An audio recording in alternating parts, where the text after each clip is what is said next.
All right, let's head up now. We're going to leave the SEC. I know I hate to do it to them out of the day we had in the SEC. But let's head up to South Bend, Indiana. Number 20 USC traveled cross country to play Marcus Freeman and his boys, 7:30 p.m., a night game at Notre Dame Stadium. For me, this one's pretty simple. Run game. Jadarian Price had a 100-yard kick return. That flipped the game. Jeremiyah Love ran the Trojans right out of South Bend. To me, if Jeremiyah Love's not the best running back in college football, somebody's really going to have to make a great case to try to prove me otherwise. I think in terms of the best ofs, he'll be right up there with them, and with Ty Simpson as a quarterback, with those kind of guys up in New York by the end of the year. Career performance, 228 yards and a touchdown on just 24 attempts, average over 9.5 yards per carry. USC's defense, they couldn't stop much between the tackles. Love's previous best was 157, so he almost doubled the number, which is really crazy to think about. In the pouring rain, you knew where this game was going to be won, right, on the ground. And when Notre Dame has 306 carries, 3 touchdowns on 44 carries, and USC has 68 yards on 29 carries, no scores, that was going to be the difference. I was really, really impressed with Jordan Mailata, though, because when the run game, you're not relying on the run game, and they were playing with backup guys, there's so much more pressure on the quarterback. And for the first, 40 some odd minutes of this game, he was the real deal. One heck of a quarterback. Lincoln Riley had a very good game plan, I thought, for Maviava to make a difference. And he found the weak link in the secondary in Christian Gray, tried to attack it, and he did throw one souvenir to Gray, but for the most part, he was really damaging to that Notre Dame secondary.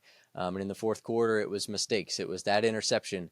It was the Mekhi Lemon fumble on the reverse play, which Lincoln Riley called just a terrible call in that moment. He was straight up about it, which I can respect.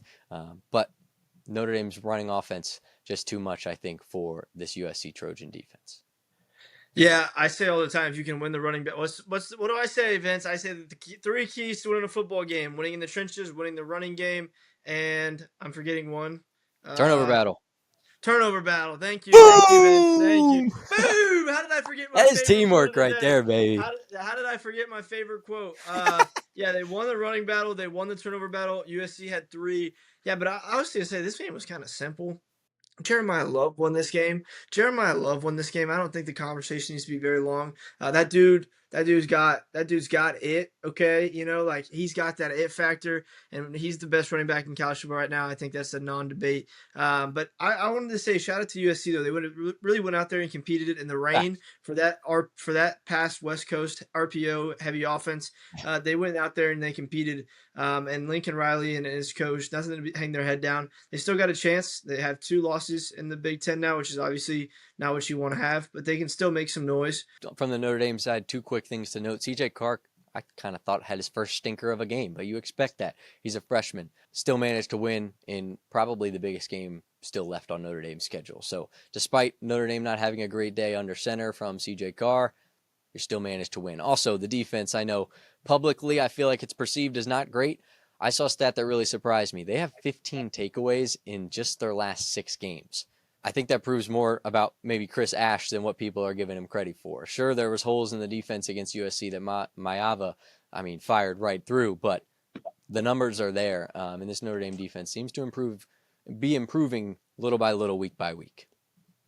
Yeah, I just think that was a really good win for Notre Dame. I kind of left it at short that first time I talked about it, but the reason why is because I think you said everything that needed to be said. Their run game won that game. They won the turnover battle, and they won in the trenches, baby. They won the big 3. That was kind of what I was getting at the first time until I forgot one of my favorite things about big 3. My buddy had to help me out here for a second. Sorry, guys. Performance anxiety. Fell to the pressure there. But no, I think they won all 3. They won in the trenches. They won the run game. They won the turnover battle. You can win those 3 things. It's going to be really hard to lose a ball game. And Jeremiyah Love, he needs all his props. I think, dude, I feel like maybe this is a reach, but I feel like ever since that ESPN storyline came up with him, he's playing a lot more free. He's playing a lot more in tune with, where he's at, where his feet are at. And I think that was really cool that ESPN shared that moving story. And yeah, just shout out Notre Dame, what a good win. Like you said, CJ Carr didn't even play amazing, and they still could win the game because Jeremiyah Love and that run game was so, so good. Also, I think we'd be doing a discredit, though, if we didn't shout out King Miller, the freshman walk-on running back for USC. Yeah, the fact he's a freshman walk-on, he's getting snaps at Notre Dame on the road as a freshman walk-on. That is damn impressive. And I think that is really sick. That's a really Yeah. cool story that college football should probably keep an eye on more, because the walk-on stories are some of the best stories you'll ever hear in college sports. Totally, and he wasn't terrible playing against a tough Notre Dame front. Although it wasn't the USC offense focus of the day, I think just by how well Mayava was playing and how he was dishing it out to the tight ends and receivers, still something to watch for. And it's always good to see the Yep. walk-on boys doing something dangerous.